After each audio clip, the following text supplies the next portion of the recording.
At 69 News Weekend Edition starts now. Your life, your world, your news. This is 69 News Weekend Edition, live at 6. Former United States Senator Arlen Specter is dead at the age of 82 after a long battle with non-Hodgkin's lymphoma. Correspondent Lisa Sylvester starts our coverage tonight with a look back at his life and career. In his 30 years in the U.S. Senate, Arlen Specter survived a lot. A benign brain tumor, bruising partisan battles, mention of Judge Thomas's private parts, and a healthcare town hall. Wait a minute. In 2005, we all watched Senator Specter's first bout with cancer play out in public. Hodgkin's is about the best of the bad things. The bad things to get. He had just won a tough battle for the job he'd coveted, chairman of the Senate Judiciary Committee. Then in 2008, his Hodgkin's disease cancer came back. CNN chief medical correspondent Dr. Sanjay Gupta spent a morning with Specter at the time. You're probably going to lose more of your hair. No, I'm going to lose all of my hair. I'm going to be bald as a billiard ball. How are you going to feel? Well, I can answer that question categorically. I'm going to not mind at all. In fact, we watched as the chemo made him balder and paler and weaker and sicker. What we did not know at the time was the worse Specter looked, the better he was getting. He said he planned to be in politics a long time. If I run in 2010 and win and go again in 2016, win and go again in the year 2022, and I'm up for re-election in the year 2028. At that point, I'll be younger than Strom Thurmond was when he was still serving in the United States Senate. More political battles were in store, facing almost certain defeat from a more conservative opponent in the Republican 2010 primary. Specter did the unthinkable. As the Republican Party has moved farther and farther to the right, I have found myself increasingly at odds with the Republican philosophy. He switched parties, becoming a Democrat. He won President Obama's endorsement. I'm thrilled to have Arlen, the Democratic caucus, incurring the wrath of many home state voters. I consider Senator Specter a traitor, quite honestly. The new Democrat tried to explain, taking crowds back to his childhood. I became a JFK Democrat. It sounded as though he wanted us to believe he was never really a Republican. I have been an independent voice, probably voted more often on the big issues with the Democrats than with the Republicans. Do you regret ever having become a Republican? I did my best for a long time to moderate the Republican Party.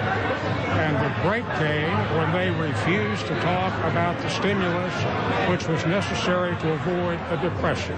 He nonetheless had President Obama and the Democratic establishment, but it wasn't enough. Specter lost the 2010 primary to then-Congressman Joe Sestak, effectively ending his political career. The former prosecutor will be remembered as a tough interrogator of Supreme Court nominees, as Judiciary Committee chairman, a champion for medical research, and a staunch supporter of women's rights, especially a woman's right to choose to have an abortion. Lisa Sylvester, CNN, Washington. Here in his home state, the news is hitting hard. WFMZ's Bo Coltnell joins us here in the studio tonight with local reaction. Bo?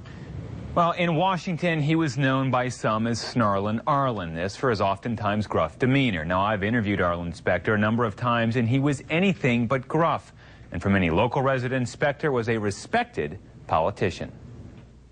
I'm really kind of shocked. I thought he was going to live to be a lot older, because it's just a name I've heard forever. But at the age of 82, Arlen Specter passed away. The cause? Complications of non-Hodgkin's lymphoma, Specter's son Shannon said. I think he was a great politician. He helped the state, helped Philadelphia when he was a DA. I think he stood up for whatever he believed in and didn't care about labels. A year ago, we visited Specter in his Philadelphia law office to talk about the growing political discourse in Washington. I would attribute the problem in Washington to the non-voters who've allowed the extremists to dominate the government. Specter was no stranger to the Lehigh Valley. In August of 2008, he toured Allentown's Communications Center and joked, about his reoccurring battle with cancer. A lot of people are writing to me and saying I ought to shave my head and, like Bruce Willis, become a sex symbol. For decades, Specter was a symbol of political success. I think people liked him. I'm a Democrat, so I think his views, like you said, were moderate. He's always been more liberal than I am, and I know he was a bit of a switch hitter. I wasn't really worried about what party he ran with, other than he was just very good at what he did, and I think he was admired for that. Known for reaching across the party lines, Specter outright switched in 2009, fearing a strong challenge from the right. But his political clout caved. Specter lost to then Rep. Joe Sestak in the Democratic primary. Republicans won out in the general. I think he did good work for our state, and I'm sure he will be missed. You know, and for those who want to hear more from Arlen Specter, he did release a book last spring called Life Among Cannibals, where he talks about the uprising of the Tea Party, how Washington has changed, and even how some senators behaved in the congressional locker room. So a look behind the scenes of that Yes, he book. still has a lot to say. All right, well, thank you, Bo, and thanks for that personal account as well. Yep. The White House, of course, is also weighing in tonight on Specter's death. President Obama released a statement saying, quote, Arlen Specter was always a fighter from his days stamping out corruption as a prosecutor in Philadelphia to his 3 decades of service in the Senate. Arlen was fiercely independent, never putting party or ideology ahead of the people he was chosen to serve. Political pundit Terry Madonna has been following Senator Specter's career for decades. Madonna says Specter has had the most influence on the confirmation of nominations to the U.S. Supreme Court than any other senator in modern history.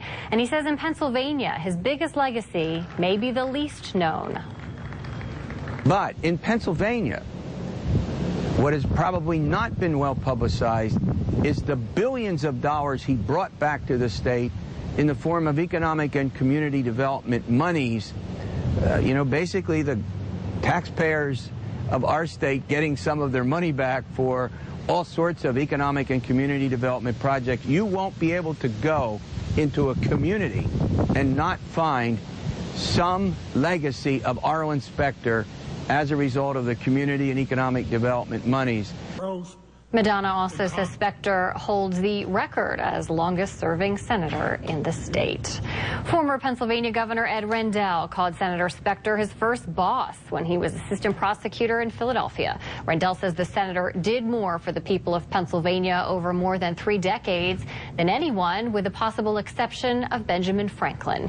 Rendell called Specter a mentor, colleague, a political institution, and said Specter was a champion for veterans across our state and beyond, and that he will be deeply missed. Pennsylvania Senator Bob Casey says he was deeply saddened to learn Specter had passed away, and says Arlen was a statesman and problem solver who was able to work with Democrats and Republicans in the best interest of our Commonwealth and our country. Casey says the senator fought cancer courageously, and, quote, his enduring legacy of support for the National Institutes of Health will help countless Americans as they battle cancer and other ailments.